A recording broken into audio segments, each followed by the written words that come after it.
کیا آپ جانتے ہیں کہ پاکستان جب 1947 میں قائم ہوا تو اس کے پاس نہ صرف وسائل کم تھے بلکہ کتب خانے بھی نہ ہونے کے برابر تھے۔ 1947 میں پاکستان کے قیام کے وقت ملک کو بے شمار مسائل کا سامنا تھا۔ مہاجرین کی آباد کاری، کمزور معیشت، اداروں کی تعمیر اور سرحدی مسائل حکومت کی بڑی ترجیحات تھیں۔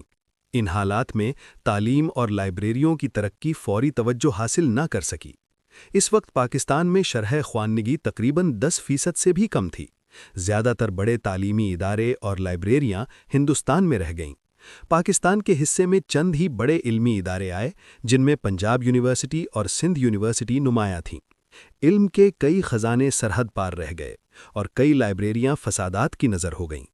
لیکن سوال یہ ہے کہ پھر پاکستان میں لائبریریوں کا نظام کیسے بنا؟ آج کی ویڈیو میں ہم جانیں گے پاکستان میں کتب خانوں کی حیرت انگیز تاریخ۔ تقسیم ہند کے فسادات نے علمی دنیا کو بھی شدید نقصان پہنچایا۔ کئی علماء، اساتذہ اور دانشور اس ہنگامہ خیز دور میں اپنی جانوں سے ہاتھ دھو بیٹھے۔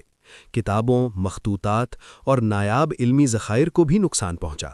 کئی لائبریریاں لوٹ لی گئیں اور بعض عمارات کو آگ لگا دی گئی۔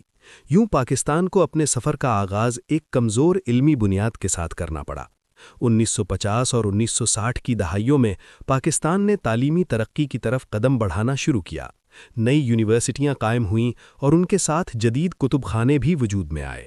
اسی دور میں لائبریری سائنس کی تعلیم بھی شروع ہوئی اور لائبریرینز کی تربیت کا نظام قائم ہوا۔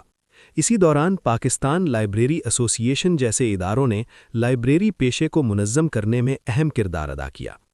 پاکستان میں لائبریریوں کی تاریخ کا ایک اہم سنگ میل اسلام آباد میں نیشنل لائبریری آف پاکستان کا قیام ہے۔ یہ ملک کا سب سے بڑا کتب خانہ ہے، جہاں ہزاروں کتابیں، رسالے اور تحقیقی مواد محفوظ کیا جاتا ہے۔ یہ لائبریری محققین، طلباء اور اساتذہ کے لیے ایک اہم علمی مرکز ہے۔ وقت کے ساتھ لائبریریوں کا نظام بھی جدید ٹیکنالوجی کی طرف بڑھا۔ Higher Education Commission of Pakistan نے پاکستان میں ڈیجیٹل لائبریری پروگرام شروع کیا، جس کے ذریعے طلباء کو ہزاروں بین الاقوامی تحقیقی جرائد اور کتابوں تک آن لائن رسائی ملی۔ اب پاکستان میں روایتی کتب خانوں کے ساتھ ساتھ ڈیجیٹل لائبریریاں بھی تیزی سے ترقی کر رہی ہیں۔ آج پاکستان میں ہزاروں اسکول، کالج، یونیورسٹی اور پبلک لائبریریاں موجود ہیں۔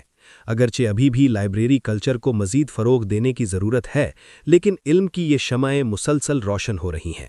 یاد رکھیں، ایک مضبوط قوم کی بنیاد صرف معیشت سے نہیں بلکہ علم سے بھی ہوتی ہے، اور لائبریریاں اسی علم کا سب سے بڑا خزانہ ہے۔